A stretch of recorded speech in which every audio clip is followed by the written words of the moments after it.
السلام علیکم ناظرین، سبسکرائب کریں قرآن حدیث انفو چینل کو اور بیل آئیکن کو دبائیں تاکہ جب بھی ہم ویڈیو اپلوڈ کریں تو آپ کو نوٹیفیکیشن مل جائے۔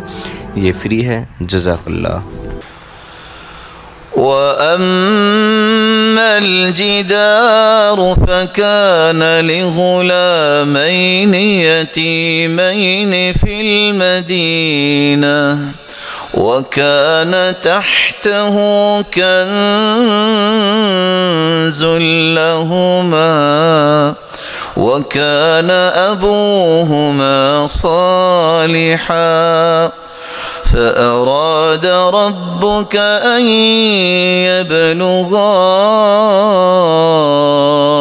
أَشُدَّهُمَا وَيَسْتَخْرِجَا كَنزَهُمَا رَحْمَةً مِّن رَّبِّكَ وَمَا فَعَلْتُهُ عَنْ أَمْرِي ذَلِكَ تَأْوِيلُ مَا لَمْ تَسْطِع عَلَيْهِ صَبْرًا۔ اللہ ذوالجلال نے نیکی کا ایک نمونہ قرآن میں پیش کیا ہے، اور میرے اور آپ کے لیے اتنی تسلی کا یہ قصہ ہے، کاش ان آیتوں کو کوئی اکیلا بیٹھ کے پڑھے۔ اللہ ذوالجلال کا ایک نیک انسان، اللہ نے اس کا نام بھی مخفی رکھا ہے۔ دو بچے جو یتیم تھے، باپ فوت ہو گیا تبھی یتیم ہوئے، خزانہ باپ نے دیوار کے نیچے چھپایا تھا۔ جب باپ فوت ہو گیا، اللہ ذوالجلال فیوچر پلاننگ تو خود کرتے ہیں اپنے بندے کی۔ بندے کو آج رہی رونا ہے، روتا ہے، روتا ہی رہتا ہے، پتہ نہیں کیا بنے گا میرے بچوں کا۔ ارے کیا بنے گا؟ تجھے بھی تیرے رب نے پالا ہے، تیرے بچوں کا بھی ذمہ دار تو وہی ہے۔ کیا بنے گا؟ زیادہ سے زیادہ قبر بنے گی، وہ تو سب کی بننی ہے، اور وہ بھی کچی، کیونکہ پکی سے تو منع کر دیا گیا۔ نہا رسول اللہ صلی اللہ علیہ وسلم ان تجصص القبور وان يبنى عليها وان يكتب عليها وان توطى، پکی قبر سے بھی منع کر دیا، اس پہ کوئی تعمیر کرنے سے بھی منع کر دیا، اس پہ کتبے لکھ لکھ کے لگانے سے بھی منع کر دیا، اور قبروں کو روندنا، اس کی بھی حرمتی کرنے سے بھی منع کر دیا۔ کیا بنے گا؟ جو تیرے رب کو پسند ہوگا وہ بنے گا۔ تمہیں رونا یہ ہے، آج حالات بگڑ گئے، پتہ نہیں اب کیا ہوگا، بچوں کی تعلیم کیسے ہوگی۔ تیرا کام یہ ہے کہ تم اپنے آپ کو نیک بناؤ، تیرے بچوں کی پلاننگ تیرا رب کرے گا۔ میرا اور آپ کا یہ عقیدہ ہے اور ہونا چاہیے۔ اگر پوری دنیا کے صلحاء اکٹھے ہو جائیں، ایک صحابی کا مقابلہ کر سکتے ہیں؟ بولیے۔ کل کائنات کے نیک لوگ اکٹھے ہو جائیں، ایک نبی کا مقابلہ کر سکتے ہیں؟ وَكَانَ أَبُوهُمَا صَالِحًا، باپ نیک تھا، اس کے دو بچوں کے لیے اللہ ذوالجلال نے آرڈر کیا دیا، دو پیغمبروں کو، موسیٰ، خضر علیہم السلام، اور کیا فرمایا؟ جاؤ میرے اس نیک بندے کی اولاد کا خزانہ کوئی اور نہ نکال لے، انبیاء کی جماعت ہو تم، دونوں پیغمبر بطور مزدور یہ دیوار بناؤ، کہیں میرے بندے کی اولاد کا فیوچر خراب نہ ہو جائے۔ اللہ نے نبیوں کو لگا دیا، لیکن اس کے لیے نیک بننا ضروری ہے۔ اس لیے عمر بن عبدالعزیز رحمۃ اللہ علیہ جب دنیا سے گئے تو اولاد کو جب وراثت ملی تو ایک دینار ملا۔ کتنا ملا؟ ایک دینار۔ اور جو ان سے پہلے سلیمان تھے بن عبد الملک، ان کی اولاد کو ہر ایک کو ایک لاکھ دینار ملا۔ کوئی اگر کمپیریٹیولی چیک کریں تو 1 دینار اور لاکھ دینار کا کوئی موازنہ ہے؟ لیکن تاریخ کیا بتاتی ہے؟ جس کو لاکھ دینار ملا، نیکی نہیں تھی، بازاروں میں کشکول گدائی لے کے پھر رہے تھے، اور عمر بن عبدالعزیز کے بیٹے جن کو ایک ایک دینار وراثت میں ملا، وہ اللہ ذوالجلال کی راہ میں 100 گھوڑا جو ہے فی سبیل اللہ پیش کرتے نظر آئے ہیں۔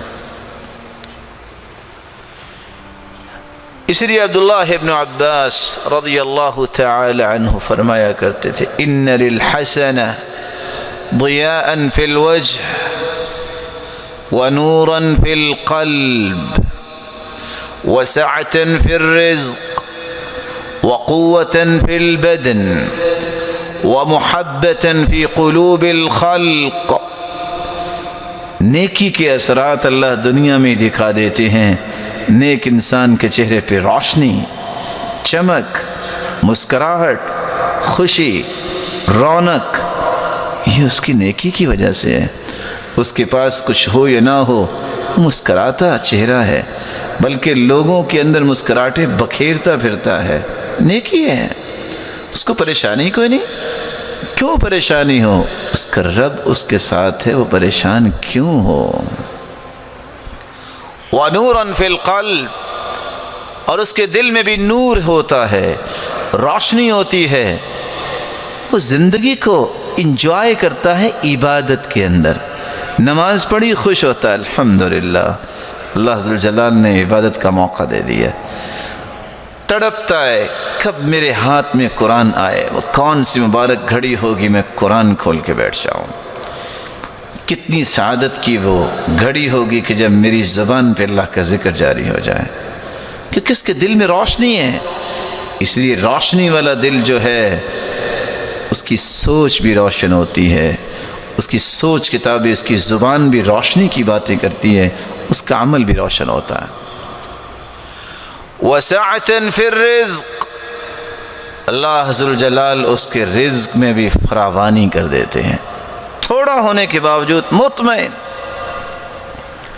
اور یہاں شریعت کا ایک راز سمجھیے، لَيْسَ الْغِنَى عَنْ كَثْرَةِ الْعَرَبِ وَلَكِنَّ الْغِنَى غِنَى النَّفْسِ۔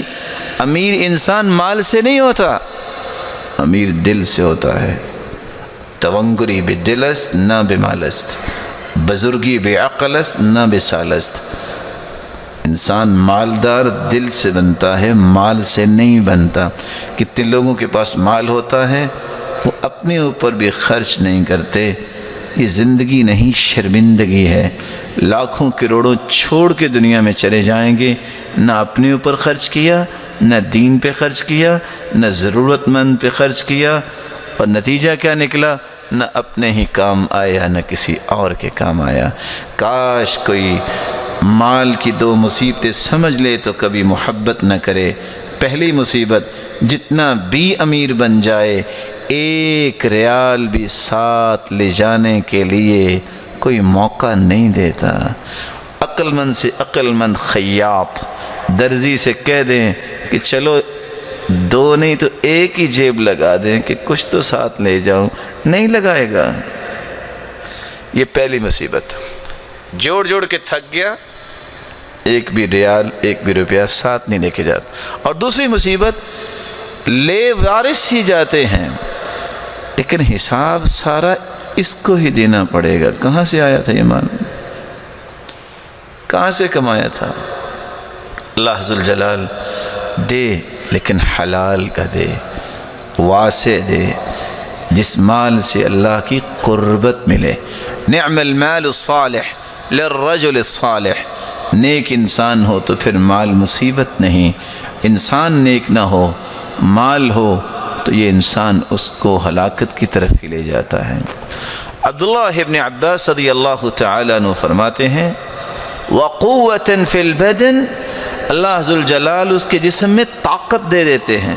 بہت کمزور کمزور لوگ آپ کو نظر آتے ہیں لیکن 10 لوگوں کا کام کرتے نظر آتے ہیں۔ کس وجہ سے؟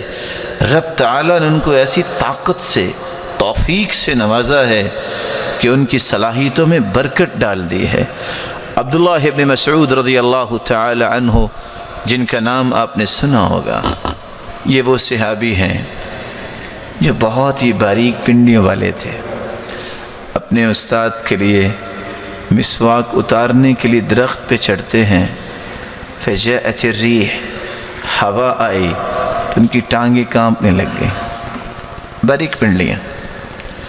صحابہ کرام مسکرانے لگ گئے۔ آپ صلی اللہ علیہ وسلم نے دیکھ لیا، آپ نے فرمایا مما تضحکون، آپ کیوں مسکرا رہے ہو؟ او من دقت ساقی، آپ اس لیے مسکرا رہے ہو کہ عبداللہ بن مسعود کی پنڈلیاں بہت باریک ہیں؟